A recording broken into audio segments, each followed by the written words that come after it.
Hello മക്കളെ, അപ്പൊ നമ്മള് റീപ്രൊഡക്റ്റീവ് ഹെൽത്ത് എന്ന് പറയുന്ന ചാപ്റ്ററിനകത്ത് എന്തൊക്കെ കാര്യങ്ങൾ ഇതുവരെ പഠിച്ചു വന്നു? ജെൻഡർ ജസ്റ്റിസിനെ പറ്റി പഠിച്ചു, പ്യൂബർട്ടിയിൽ ഉണ്ടാവുന്ന ചേഞ്ചസിനെ പറ്റി പഠിച്ചു, അതുപോലെ തന്നെ ഫെർട്ടിലൈസേഷന് ശേഷം എന്താ അല്ലെ നമ്മുടെ ഫെർട്ടിലൈസേഷൻ എന്ന് പറയുന്ന ഒരു പ്രോസസ്സ്, അത് കഴിഞ്ഞ് ഇംപ്ലാന്റേഷൻ കഴിഞ്ഞു. ഇനി നമ്മള് നോക്കാൻ വേണ്ടി പോകുന്നത് ഡെവലപ്മെന്റ് ഓഫ് ആൻ എംബ്രിയോ. ഒരു എംബ്രിയോ ഉണ്ടായി കഴിഞ്ഞാൽ അല്ലെ, സൈഗോട്ട് മാറിയിട്ട് അടുത്ത സ്റ്റേജ് ആണ് എംബ്രിയോ അല്ലെ, ഡിവിഷൻ നടന്നിട്ടുണ്ടാവുന്ന സ്റ്റേജ് ആണ് എംബ്രിയോ. ആ ഒരു എംബ്രിയോയിലുള്ള ഡെവലപ്മെന്റിനെ പറ്റിയിട്ടാണ് നെക്സ്റ്റ് നോക്കാൻ വേണ്ടി പോകുന്നത്. നോക്കാം നമുക്ക്. So, following fertilization, the zygote undergo cell division. Fertilization നടന്നു കഴിഞ്ഞാൽ സൈഗോട്ട് സെൽ ഡിവിഷൻ നടക്കും. A cluster of cells called morula. എന്താണ്? 16 മുതൽ 32 സെൽസ് ഉള്ള ആ ഒരു സ്റ്റേജിന് മോറുല ഫോം ചെയ്യും. എത്ര ദിവസം കൊണ്ട്? Within 3 to 4 days. നമ്മൾ ആ പിക്ചറിൽ കണ്ടായിരുന്നു അല്ലെ. Morula develop into a fluid filled blastocyst from 5 to 6 days. അപ്പം മോറുല അത് കഴിഞ്ഞിട്ട് അടുത്ത സ്റ്റേജ് ആയിരുന്നു 8 സെൽഡ് സ്റ്റേജ് ആയിരുന്നു മോറുല. അത് കഴിഞ്ഞ അടുത്ത സ്റ്റേജ് അല്ലെ ബ്ലാസ്റ്റോസിസ്റ്റ്. ആ ബ്ലാസ്റ്റോസിസ്റ്റ് വന്നിട്ട് ഇംപ്ലാന്റേഷൻ ചെയ്യുന്നുണ്ട് അല്ലെ. അപ്പൊ ഒരു ഫ്ലൂയിഡ് ഫിൽഡ് ആയിട്ടുള്ള സ്പേസ് അവിടെയുണ്ട്, അതിനെയാണ് ബ്ലാസ്റ്റോസിസ്റ്റ് എന്ന് പറയുന്നത്.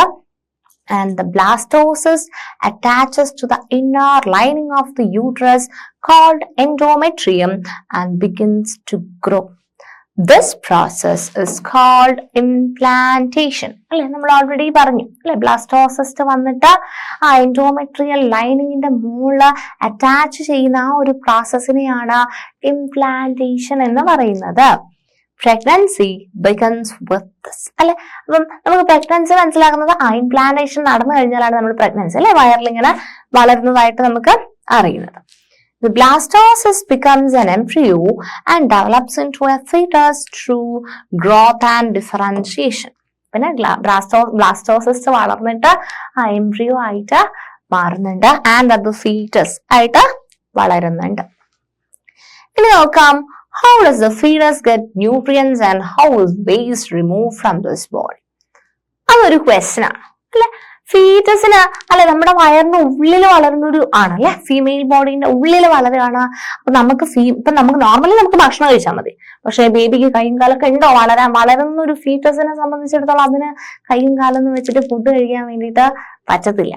അപ്പം അതിന് വേണ്ടിയിട്ട് ആ ബേബിക്ക് വേണ്ട ന്യൂട്രിയൻസ് കിട്ടാൻ വേണ്ടിയിട്ട് എന്തെങ്കിലും സജ്ജീകരണങ്ങൾ ഉണ്ടോ എന്നാണ് നമ്മൾ നെക്സ്റ്റ് നോക്കുന്നത്. നോക്കിയേ നിങ്ങള് ഇവിടെ നിങ്ങൾക്ക് കണ്ടോ, നിങ്ങൾ വാക്കുകൾ കേട്ടിട്ടുണ്ടോ? നിങ്ങൾ പ്ലാസെന്റ എന്ന് കേട്ടിട്ടുണ്ടോ? പ്ലാസെന്റ എന്ന് പറയുന്നത് is a temporary structure formed after the blastocyst adheres to the uterine wall. It is formed by embryonic and uterine tissues. അപ്പം പ്ലാസെന്റ എന്ന് പറയുന്നത് ഒരു താൽക്കാലിക സ്ട്രക്ചർ ആണ് അല്ലെ. പ്ലാസെന്റ ലാസ്റ്റ് ഡെലിവറി കഴിഞ്ഞു കഴിഞ്ഞാൽ പ്ലാസെന്റയും കൂടെ പോരും. അപ്പം it's a temporary structure formed after the blastocyst adheres to the uterine wall. Uterine വാളില്, അതായത് എൻഡോമെട്രിയൽ വാളിലേക്ക് ബ്ലാസ്റ്റോസിസ്റ്റ് അഡ്ഹെയർ ചെയ്ത് കഴിഞ്ഞു കഴിഞ്ഞാൽ ഉണ്ടാവുന്ന ഒരു ടെമ്പററി സ്ട്രക്ചർ ആണ് പ്ലാസെന്റ. ഇതിനകത്ത് എംബ്രിയോണിക് ഉണ്ടാവും, യൂട്രൈൻ അതായത് കുട്ടിയുടെ ടിഷ്യൂസും ഉണ്ടാവും, അമ്മയുടെ അല്ലെ. പ്ലാസെന്റയ്ക്ക് 2 സൈഡ് ഉണ്ടാവും, ഒന്ന് മെറ്റാണൽ എന്ന് പറഞ്ഞാൽ അമ്മയുടെ ഭാഗമുള്ളത്, ആൻഡ് ഒന്ന് എംബ്രിയോയുടെ ഭാഗമുള്ളത്. അങ്ങനെ 2 ഭാഗങ്ങളും കൂടെ ചേർന്നതാണ് പ്ലാസെന്റ എന്ന് പറയുന്ന ഒരു സ്ട്രക്ചർ. നെക്സ്റ്റ് ഇത് കണ്ടോ, അംബിലിക്കൽ കോഡ് കണ്ടോ മക്കളെ? നിങ്ങൾ അംബിലിക്കൽ കോഡ് കണ്ടോ? എന്താ അംബിലിക്കൽ കോഡ് എന്ന് പറഞ്ഞു കഴിഞ്ഞാൽ it's formed from the placenta. Umbilical cord ഉണ്ടാവുന്നത് പ്ലാസെന്റയിൽ നിന്നാണ്.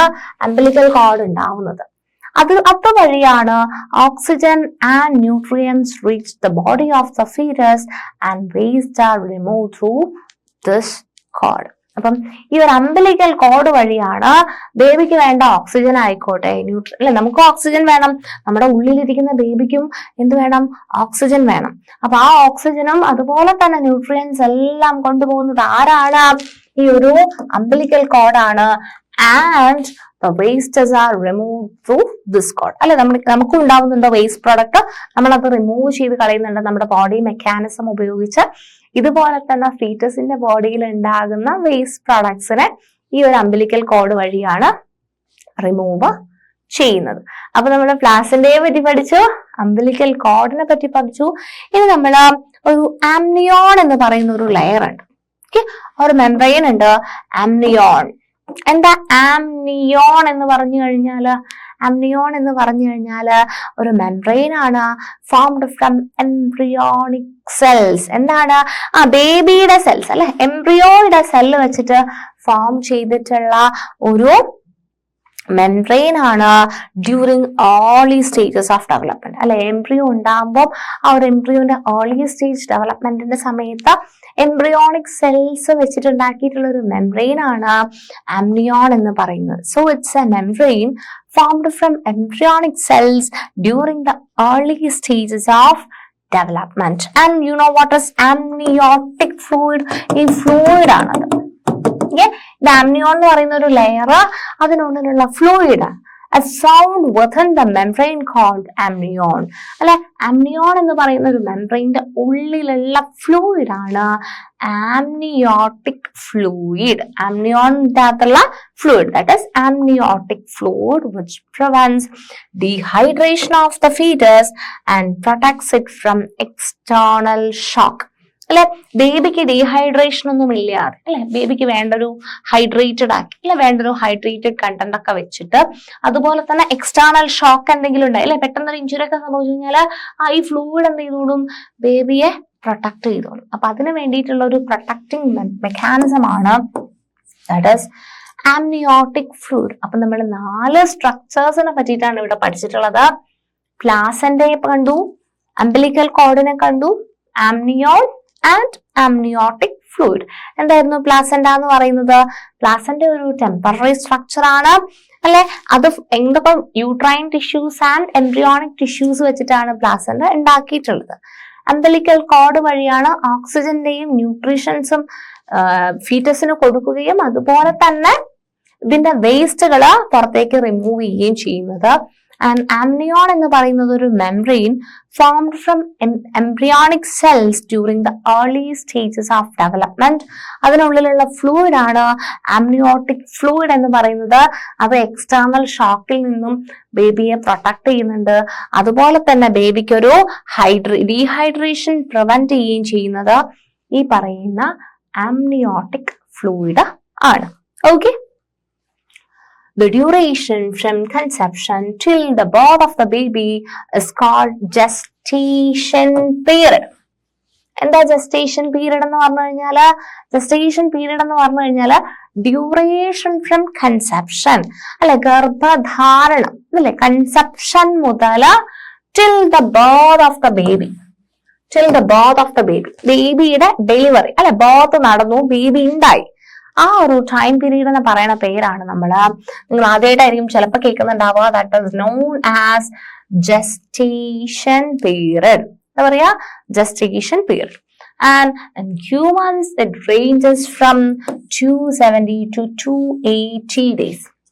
270 to 280 days. 270 days എന്ന് പറയുമ്പം എന്താണ്? 9 months അല്ലെ. 30 കൊണ്ട് ഡിവൈഡ് ചെയ്ത് കഴിഞ്ഞാൽ 9 months ആണ്. 9 months പ്ലസ് കുറച്ച് ദിവസം, അല്ലെ. അതാണ് നമ്മൾ നോർമലി പറയുന്നത്. ഹ്യൂമൻസിൽ അത് 270 to 280 ഡേയ്സ് ആണ് ആ ഒരു ജസ്റ്റേഷൻ പീരീഡ്, അല്ലെ, ഗർഭിണിയായിരിക്കുന്ന ഒരു സമയം. കൺസെപ്ഷൻ മുതൽ ഡെലിവറി ഓഫ് ദ ബേബി വരെയുള്ള ഒരു ടൈം എന്ന് പറയുന്നത് ഹ്യൂമൻ ബീയിങ്സിൽ 270 to 280 ഡേയ്സ് ആണ്. ആനിമൽ ടു ആനിമൽ വ്യത്യാസം വരാം. ഓക്കെ, നെക്സ്റ്റ് നമ്മൾ നോക്കുന്നത് ഡെവലപ്മെന്റ് ഓഫ് ദി ഫീറ്റസ്. ഫീറ്റസിൽ ഉണ്ടാവുന്ന ഡെവലപ്മെന്റ്, ഫീറ്റസിന്റെ ഡെവലപ്മെന്റ് ആണ് നമ്മൾ നോക്കുന്നത്. ഫീറ്റസിന് എന്തൊക്കെ ഡെവലപ്മെന്റ് ഉണ്ടാവുന്നതെന്ന് നോക്കിക്കേ. ആദ്യത്തെ ഒരു 3 month, 1 to 3 months എന്തൊക്കെ ചെയ്യും നമ്മൾ? ഫീറ്റസ് ഡെവലപ്മെന്റിന് ഈ 9 മാസം എന്ന് നമ്മൾ പറഞ്ഞില്ലേ. 270 to 280 ഡേയ്സ് എന്ന് പറയുന്ന ഒരു അറൌണ്ട് ഒരു 9 months എന്നല്ലേ പറഞ്ഞത്. അതിനെ നമ്മൾ 3ആയിട്ട് തരംതിരിക്കും. ആദ്യത്തെ 3 മാസത്തെ ഒന്നിൽ തിരിക്കും, രണ്ടാമത്തെ 3 മാസത്തിന് വേറൊന്നിൽ തിരിക്കും, മൂന്നാമത്തെ 3 മാസത്തിനെ നമ്മൾ വേറെ ആയിട്ട് തിരിക്കും. നമ്മൾ 3ആയിട്ട് തിരിക്കും. അതില് ആദ്യത്തെ 3 മാസത്തിനെ നമ്മൾ ഒരു പേര് വിളിക്കും, അതാണ് first trimester. Okay, first trimester എന്ന് പറഞ്ഞു കഴിഞ്ഞാൽ ആദ്യത്തെ 3 മാസം എന്ന അർത്ഥം. Okay, first trimester. അപ്പൊ രണ്ടാമത്തെ 3 മാസത്തിന് എന്താ പറയാ? സെക്കൻഡ് ട്രൈമസ്റ്റർ എന്ന് പറയും. അത് 4 മുതൽ 6 മാസം വരെയാണ് അല്ലെ. 1, 2, 3 മാസങ്ങള് ഫസ്റ്റ് ട്രൈമസ്റ്റർ, 4, 5, 6 മാസങ്ങള് സെക്കൻഡ് ട്രൈമസ്റ്റർ. ഇനിയും ഉണ്ട് അവസാനത്തെ 3 മാസങ്ങള് 7, 8, 9 മാസങ്ങള്. അതിനെ നമ്മൾ തേർഡ് ട്രൈമസ്റ്റർ എന്ന് പറയും. അപ്പം first trimester, second trimester and third trimester, അങ്ങനെ 3 ട്രൈമസ്റ്റർ ആക്കിയിട്ടാണ് നമ്മൾ ഡിവൈഡ് ചെയ്തിരിക്കുന്നത്. ഓക്കെ, അപ്പൊ ആ ഒരു പ്രഗ്നൻസി പീരീഡ് അല്ലെങ്കിൽ നമ്മുടെ ജസ്റ്റേഷണൽ പീരീഡ് എന്നല്ലേ പറഞ്ഞ, ജസ്റ്റേഷണൽ പീരീഡിനെ നമ്മൾ 3 ട്രൈമസ്റ്റർ ആക്കി ഡിവൈഡ് ചെയ്തിട്ടുണ്ട്. First trimester, second trimester and third trimester. And ആദ്യത്തെ 3 മാസം ഫസ്റ്റ് ട്രൈമസ്റ്ററിൽ എന്തൊക്കെ ചേഞ്ച് ആണ് ആ ഒരു ഫീറ്റസിന്, ആ ഒരു എംബ്രിയോയ്ക്ക് ഉണ്ടാവുക നമുക്ക് നോക്കാം. എന്ത് ചേഞ്ച് ആണ്? ഹാർട്ട് ബീറ്റ് ചെയ്യാൻ വേണ്ടി തുടങ്ങും. നിങ്ങൾ മനസ്സിൽ ഒരു കുഞ്ഞു വാവ അല്ലെ, നിങ്ങൾ ആലോചിക്കുക, ഈ ഒരു പിക്ചർ കാണുമ്പോൾ തന്നെ നിങ്ങൾക്ക് തോന്നുന്നുണ്ടാവും അല്ലെ ഇതെങ്ങനെയാന്നൊക്കെ. സോ ആദ്യത്തെ ഫസ്റ്റ് ട്രൈമസ്റ്ററിൽ എന്താ സംഭവിക്കുന്നത്? കുട്ടി ഹാർട്ട് ബീറ്റ് സ്റ്റാർട്ട് ചെയ്യും. ഓക്കെ, ഹാർട്ടിന്റെ ബീറ്റ് സ്റ്റാർട്ട് ചെയ്യും. അതുപോലെ തന്നെ formation of limbs, fingers and toes. ബേബിക്ക് ലിംബുകൾ അല്ലെ, ഈ ഒരു മാംസമാണിത് അല്ലെ, ഈ ഒരു മാംസത്തിൽ നിന്ന് ഇങ്ങനെ ഒരു മാംസമായിരിക്കും, ഇതിൽ നിന്ന് കൈയും കാലൊക്കെ ആയിട്ട് ഒരു ബേബി ആയിട്ട് ഇങ്ങനെ വളരണം. ഓക്കെ, മാംസകഷ്ണത്തിൽ നിന്ന് അങ്ങനെ ആയിട്ട് മാറണം. അപ്പൊ അതിന് വേണ്ടിയിട്ട് ഫസ്റ്റ് ട്രൈമസ്റ്ററിൽ തന്നെ ബേബിക്ക് ഹാർട്ട് ബീറ്റ് തുടങ്ങും, ലിംസും ഫിംഗേഴ്സും ടോസ് ഒക്കെ ഉണ്ടാവും. അതുപോലെ തന്നെ sex organs and organ systems are formed.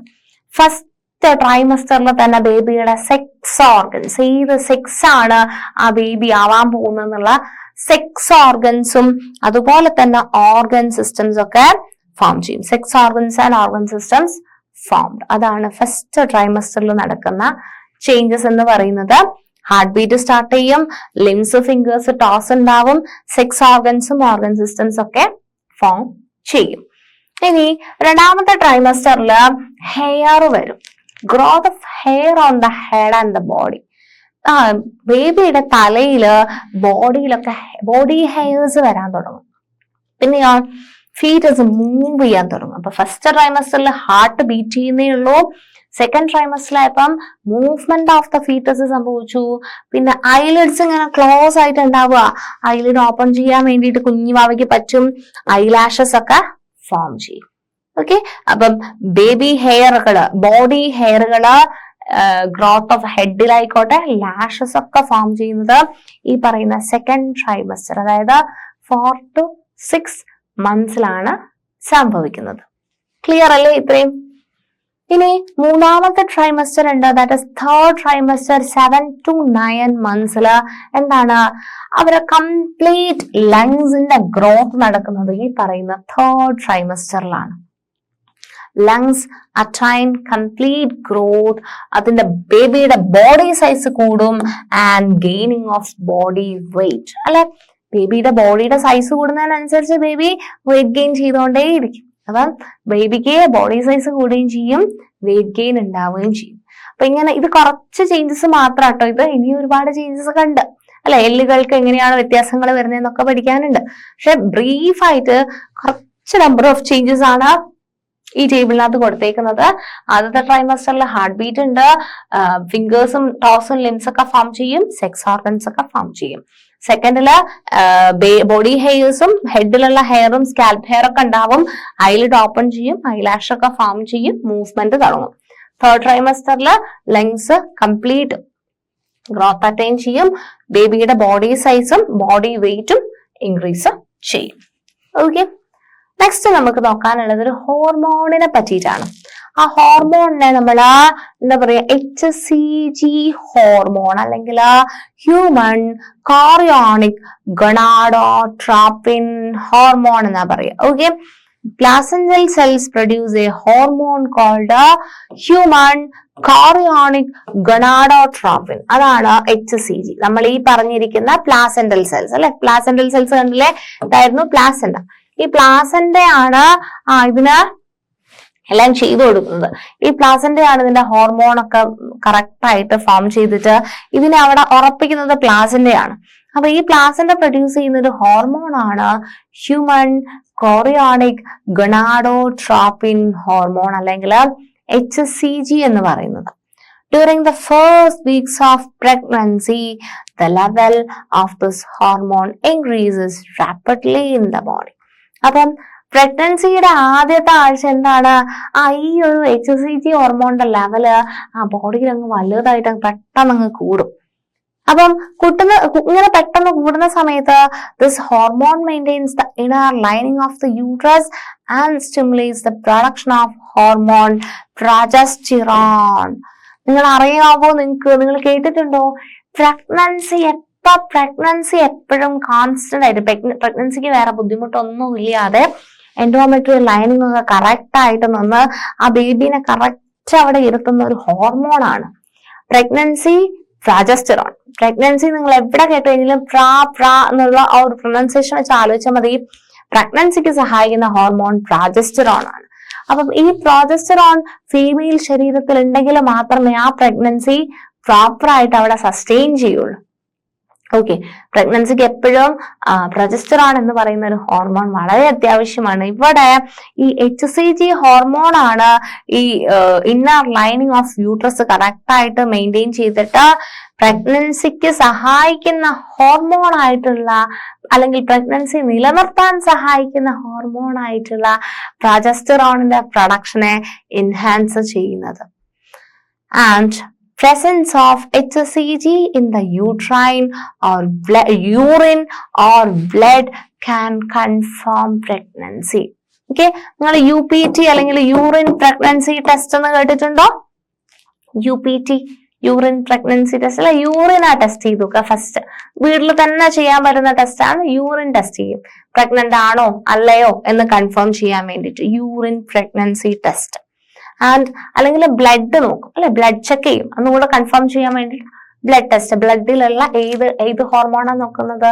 HCG അല്ലെങ്കിൽ ഹ്യൂമൻ കോറിയോണിക് ഗൊണാഡോട്രോപ്പിൻ എന്ന് പറയുന്ന ഹോർമോണാണ് എക്സാമിൻ ചെയ്യുന്നത്. ഓക്കെ, അപ്പൊ നമ്മൾ പ്രഗ്നൻസി കൺഫർമേഷന് വേണ്ടിയിട്ട് യൂറിൻ ടെസ്റ്റും ചെയ്യാറുണ്ട്, ബ്ലഡ് ടെസ്റ്റും ചെയ്യാറുണ്ട്.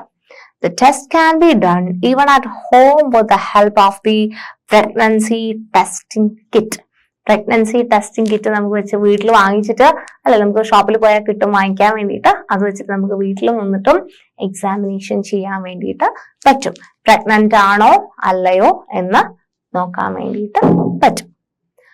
Mother's body undergoes many changes for the healthy development of the fetus.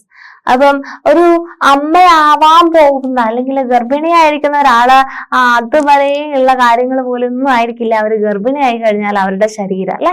അവർക്ക് ഒരുപാട് ചേഞ്ചസ് അവരുടെ ശരീരത്തിലും അവരുടെ മനസ്സിലും അല്ലെ, മൈൻഡിൽ എപ്പോഴും അമ്മയാവാൻ പോവാണ് എന്നുള്ളൊരു ചിന്ത ഉണ്ടാവും അല്ലെ, ഒരു കുട്ടീനെ കിട്ടാൻ പോവാണ് എന്നുള്ളൊരു ചിന്ത ഉണ്ടാവും. അതിനനുസരിച്ച് അവരുടെ ബോഡിയിലും കുറെ ചേഞ്ചസ് ഉണ്ട്, അവരുടെ മൈൻഡിൽ ഒത്തിരി ചേഞ്ചസ് വരാനൊക്കെ ഉണ്ട്. So these changes are due to the action of the hormones produced during pregnancy. നമ്മുടെ ബോഡിയിൽ എന്ത് ചേഞ്ച് വന്നിട്ടുണ്ടോ ആ ചേഞ്ച് മുഴുവൻ സംഭവിക്കുന്നത് നമ്മുടെ ശരീരത്തിലുള്ള ഹോർമോൺസിന്റെ ഇന്റർപ്ലേ ഓഫ് ഹോർമോൺസ് ആണ് അല്ലെ. ഹോർമോൺസ് കാരണമാണ് നമുക്ക് എന്ത് മൂഡ് സ്വിങ്സോ എന്ത് കാര്യങ്ങളോ ആയിക്കോട്ടെ എല്ലാം നിയന്ത്രിക്കുന്നത് നമ്മുടെ ശരീരത്തിലുള്ള ഹോർമോൺസ് ആണ്. ആൻഡ് എന്തൊക്കെ ചേഞ്ചസ് ആണ്? The changes during pregnancy. പ്രഗ്നൻസിയിൽ എന്തൊക്കെ ചേഞ്ചസ് ആണ് ഉണ്ടാവുക എന്നാ നോക്കുന്നത്. ഓക്കെ, സോ ഒന്ന് നിങ്ങൾക്കറിയാം, ഓൾറെഡി അമ്മയുടെ വെയിറ്റ് മാത്രമായിരുന്നു ഉണ്ടായിരുന്നത്. ഒരു ബേബിയും കൂടെ ഉള്ളിൽ വളരുന്ന സമയത്ത് ബേബിന്റെ വെയിറ്റും കൂടെ വരും. ബേബിക്ക് വേണ്ട ന്യൂട്രിയൻസിന്റെ എല്ലാം കൂടെ വെച്ചിട്ട് അമ്മ എന്ത് ചെയ്യാൻ തുടങ്ങും? അമ്മ അല്ലെങ്കിൽ pregnant lady will gain body weight gain ചെയ്യും.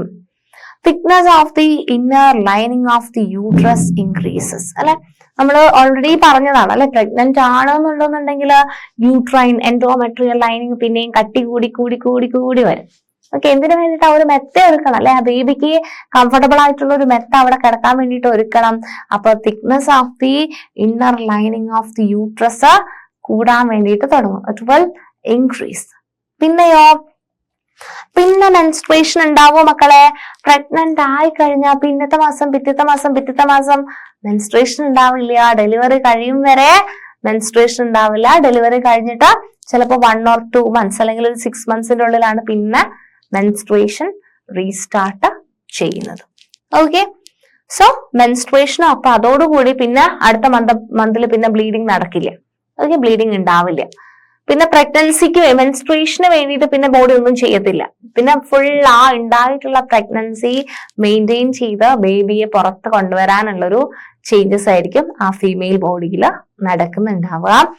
Along with this, mood swings, emotional instability and anxiety may also occur during this time.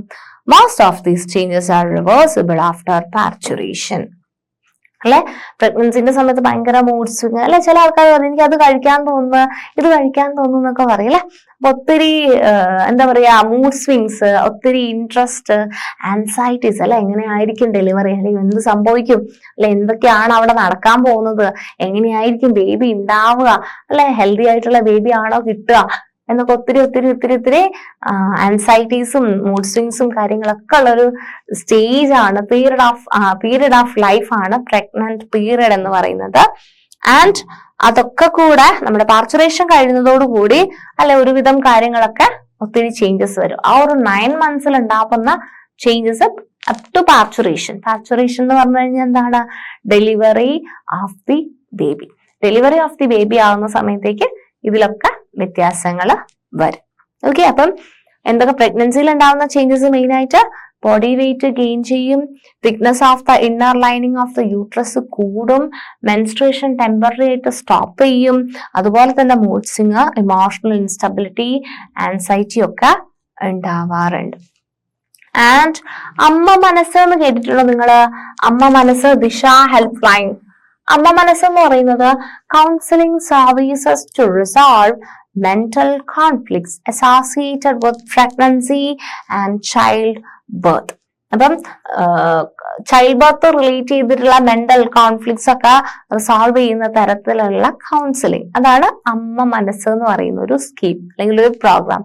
ദിശ ഹെൽപ്പ് ലൈൻ നമ്പർ ആയിട്ടുള്ള 1056 വിളിച്ചു കഴിഞ്ഞാൽ അവർ നമുക്ക് നല്ലൊരു കൗൺസിലിംഗ് കാര്യങ്ങളൊക്കെ തരും.